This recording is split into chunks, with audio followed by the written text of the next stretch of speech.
the name of the Father, the Son, and the Holy Spirit. Amen. Hail Mary, full of grace, the Lord is with thee.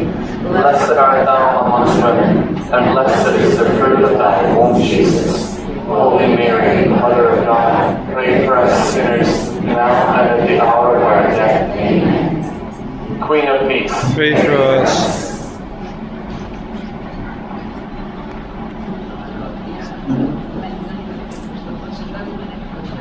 So before I even start, I'm interested in, is there anybody here for the first time in Medjugorje? What did you wait for 33 years? Now I have to do everything from the beginning. So we will go 33 years backward. We know that June the 24th is the feast of Saint John the Baptist, and nobody worked in the village in the fields. Ivanka and me, two girls who were 15 and 14 years old, wanted to be alone for a while. We went outside of the village and we took a walk along the base of what we call the Apparition Hill today. We were talking about the normal things. Things that girls of that age could speak about. In one moment, Ivanka told me, I think Our Lady is on the hill. Just like that. I didn't look. For me, that was impossible. Because we grew up in Yugoslavia, in communism. And we didn't have freedom of faith. We were allowed to go on Sunday Mass, and that was it. But the rest of our religious life was within our families. Parents were teaching us to pray, and we prayed every night the rosary together.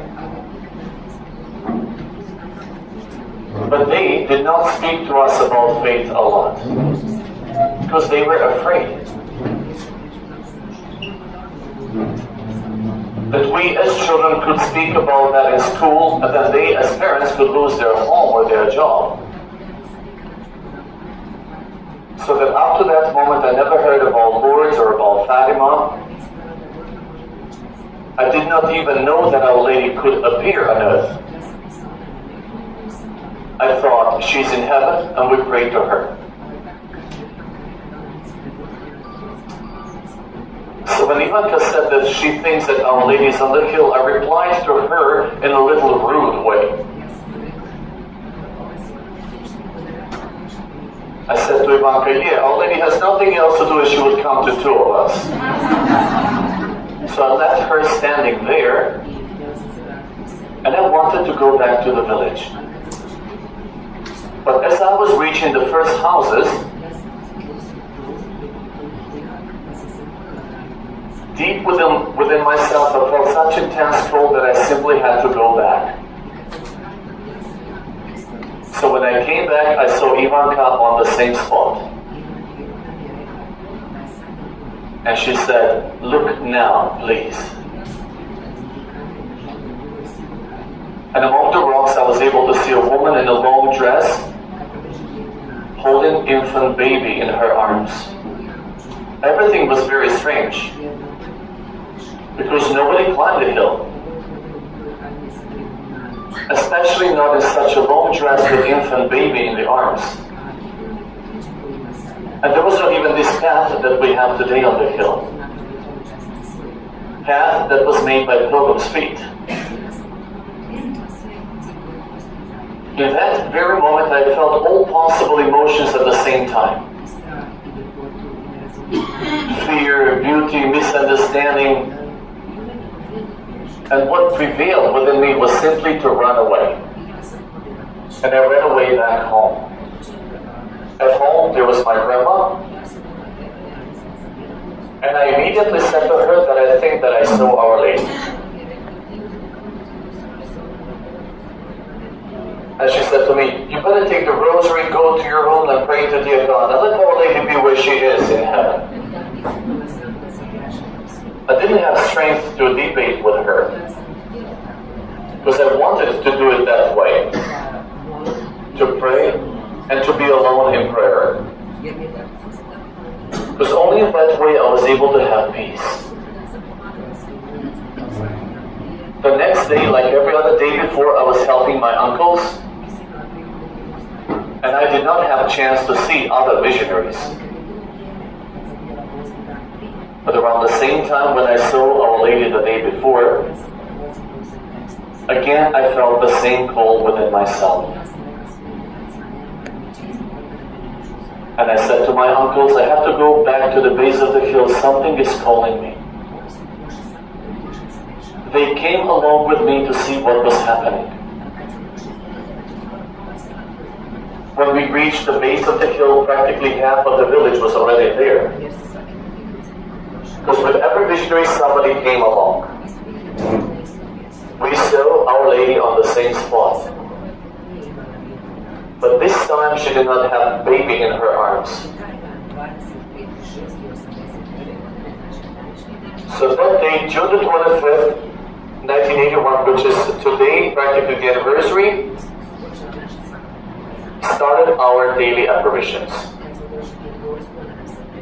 When we came in front of Our Lady, she presented herself to us. She said, my children, do not be afraid. I am the Queen of Peace. And that is how daily apparitions started. Very shortly, we were having apparitions on the hill. Because as I already told you, that was the time of communism. Only a few days later, police with the dogs came and they occupied the hill. And who would climb the hill would end up in prison. But those first days, Our Lady presented a few miracles, so that everybody in the village was able to see something. For example, the cross on the cross hill would disappear and Our Lady dressed in white would appear. Villagers were able to see that. Then there were two miraculous physical healings. That there was a word mir, which means peace, written in the middle of the sky. So villagers, seeing all of this and knowing us as children, they believed us and they were helping us. Therefore, every evening we were having apparition on a different spot, so that you would never know ahead of time where we would be that day. Such daily apparitions I had until Christmas of 1982. On that Christmas I received the 10th secret. And Our Lady asked me to choose a priest to whom I will reveal the secrets. I am supposed to tell him 10 days in advance what will happen and where. We are supposed to spend 7 days in prayer and fasting. And 3 days ahead of time, he is supposed to say to everybody. He doesn't have a right to choose whether to say or not to say. Because if he accepts this mission, he will have to fulfill that according to God's will. But Our Lady always repeats, do not talk about secrets. Pray. Because one who feels me as mother and God as father, that one has no fear of anything. Our Lady says only those who have not come to know the love of God yet, they have fear. But as human beings, we always talk about future. What, when, or where will happen. But I always say the same. Who among us present here can say for sure that we'll be alive tomorrow? What our Mother has been teaching us is to be ready this very moment to come in front of God. Because Our Lady said, what I started in Fatima, I will finish in Medjugorje. My heart will triumph. So if our mother's heart will triumph then, simply what to fear?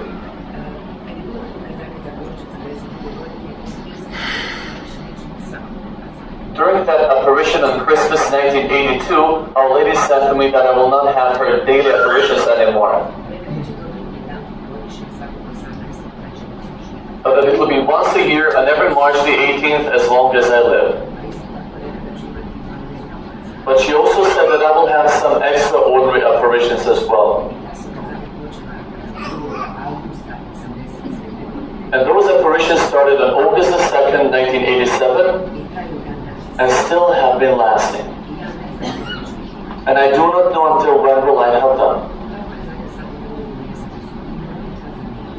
Those apparitions on every second of the month are also prayer for unbelievers. But Our Lady never says unbelievers. Because if you call someone unbeliever, you already judge that person. And Our Lady doesn't judge. Referring to them, she says, those who have not come to know the love of God yet. And Our Lady requires our help. But when Our Lady says our help, she doesn't mean only 6 visionaries. But help of all those people who feel her as mother. Because she says that we are capable to change unbelievers. But only with our prayers and our own example. Our Lady asks from us to put in our daily prayers in the first place the prayers for unbelievers.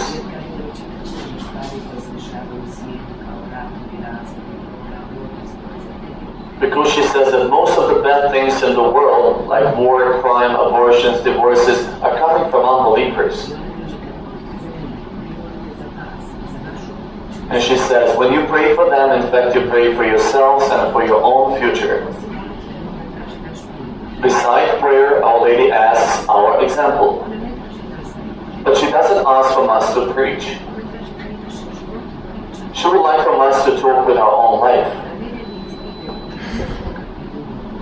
So that unbelievers can see God and God's love within ourselves. Mirjana says, I'm kindly asking of you to accept this in the most serious way.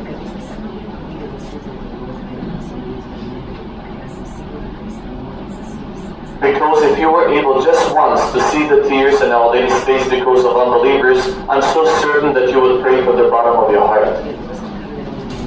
Because Our Lady says that this time is time of decisions. And that we who claim to be the children of God have great responsibility. When Our Lady asks from us to pray for unbelievers, she would like us to do it in her way. And the way I understood that would mean, first to feel love for unbelievers. To feel them as our own brothers and sisters who are not lucky enough as we were to come to know the love of God. And only once we feel like that, we will be able to pray for them. We should never judge, criticize, or force them. We should simply love them, pray for them, and offer them our own example. Because our example tells a lot. Because every one of us has an unbeliever. Whether it's in our home, in our neighborhood, in our working place. And that unbeliever is looking at us and our own life. And we have to ask ourselves, can he see God's love and God through ourselves? Because we will be responsible to God for that. Let me give you a cute example. So it's maybe not so cute. But you notice that our church in Medjugorje is always packed. So one evening when I came to the Holy Mass, as I had a problem with my back and I had to sit down. And I noticed a little bit of space in one bench and I sat down. But that was a mistake. There were pilgrims from Italy around. So when I sat down, they all started shouting at me. Get out, that is our bench, how do you dare? You know how temperament Italians are? I stood up and kept quiet. Then a woman came. She was a member of that group and she recognized me. So when she said to them that I was one of the missionaries, after that they wanted to offer me the whole bench to sit. But why am I saying this to you? Imagine if I were an unbeliever who was invited by Our Lady to come here to Medjugorje. And I was entering, for example, for the very first time in one Catholic church. And inside are those who claim to know the love of God. And they welcome me in such a way. Would I ever enter in that church? And whose responsibility would that be? That is what Our Lady desires to say. That we who claim to be the children of God have great responsibility. Not to talk, but that our life may speak. Because every one of us is able to learn to speak in a nice way. But that is not what Our Lady desires. She desires that it may be seen within us that we are different. In these apparitions in Medjugorje, Our Lady gave to every one of us visionaries a mission to pray for. My mission is to pray for unbelievers. Vista and Jakob pray for the sick. Even for the priests and for the youth. Maria for souls in purgatory. And Ivanka for families. But I'm kindly asking of you, and I would like you to understand one thing. It doesn't mean that if I pray for unbelievers that they would for sure convert. Or if Jakob prays for the sick that those people will be healed. Let me give you an example. One occasion my friend's uncle got sick. And she asked me if I could ask Jakob to pray for her uncle. I said, of course you can. So in the evening she called the uncle and she kindly asked him to pray for him. And he said, I will pray, no problems. The next day she called him again. And Jakob said, is he any better? She said, no, Jakob, he passed away last night. So as I have now pain in my back, Jakob says, I will pray for you. And I said, please do not mention me in your prayer.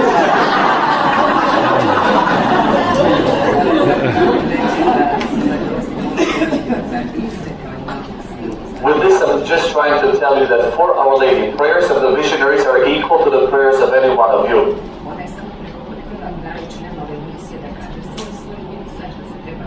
Because giving us these missions, Our Lady just intended to show us what are the intentions that we should be praying for. What is the most important today to pray for? But Our Lady's most important message that she constantly repeats is the Holy Mass.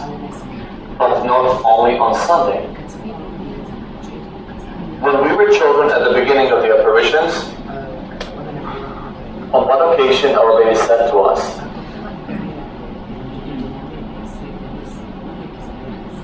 if you have to choose between attending the Holy Mass or seeing me in the apparition, you must choose to attend the Holy Mass.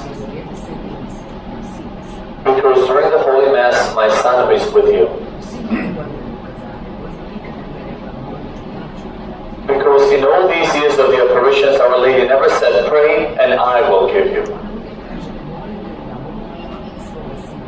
Instead of that, she always says, pray so that I can pray to my Son for you. Jesus is always in the first place.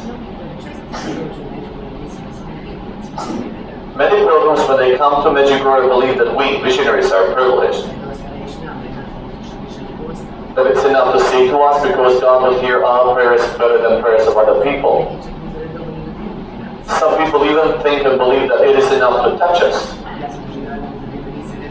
I had experienced that during the Holy Mass, someone was cutting my hair, saying just a little bit from my wallet, but all of that is wrong. Because for Our Lady as Mother, there are no privileged ones. For her, we are all just her children that she has been choosing for different missions. She chose 6 of us in order to give the messages.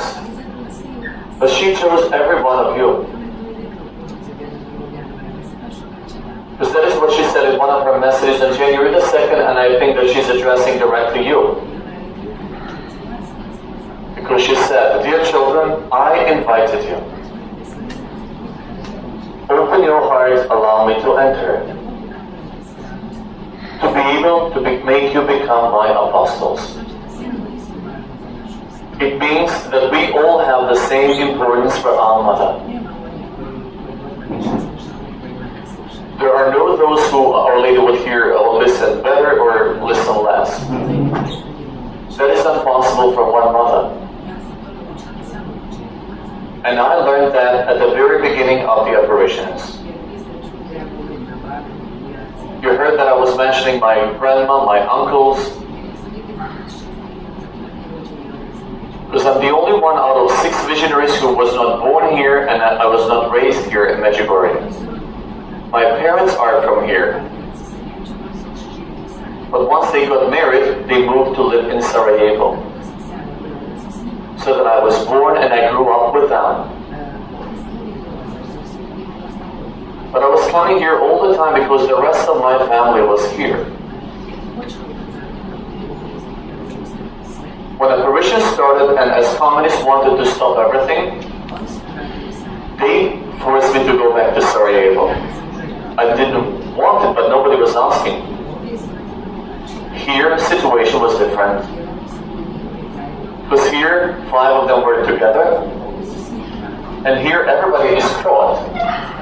That means Catholics. Even police.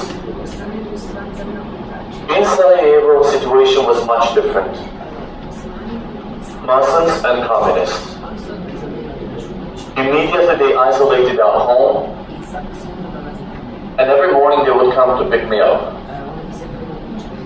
But before that, they would turn everything upside down in the house, and they would take me with them, and I was only 15 years old. But it's not like in America where you can say, "I want my lawyer, I want my social worker."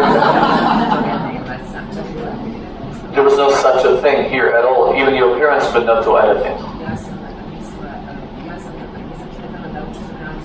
And I never knew whether I will come back home or not. And then I thought, Our Lady will help me. However, when I would receive the apparition, Our Lady would tell me exactly the same things as she would say to them. Nothing about me and my situation. I do not even have to tell you how alone I felt. But sometime after, through prayer and fasting, I comprehended. For Our Lady, there are no privileged ones. If you have a cross, take a rosary and pray. Fast. And God will not leave you alone. When I comprehended that, everything else was easier.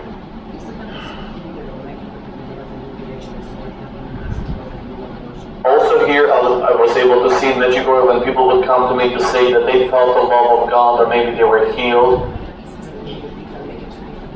And I did not ask for those people, and some of them I didn't even know. But their heart was open. And they prayed to Mother for help. And then she prayed to her Son for them. I'm saying this to you in order to explain. When you need Mother, you do not need visionaries. You just need an open heart. Because Our Lady always says, you open your heart and I will be with you. So it all and always depends on you how much you truly desire your mother to be with you. But if anybody is privileged for her, the way I understood when she gives a message, especially these every second of the month, then we are talking about our priests. As she says, the shepherds. She says, they do not need you to judge and criticize them. They need your love and your prayers. Because God will judge them the way they were as priests. But He will judge you the way you treated your priests. She says, if you lose respect for your priests, then you will lose respect for church and at the end for dear God as well. The same way during the second of the month apparitions, when Our Lady gives us her blessing, she says, I am giving you my motherly blessing. But the greatest blessing that you can receive on earth is blessing coming from your priests. When they're blessing you, it is my Son Himself blessing you.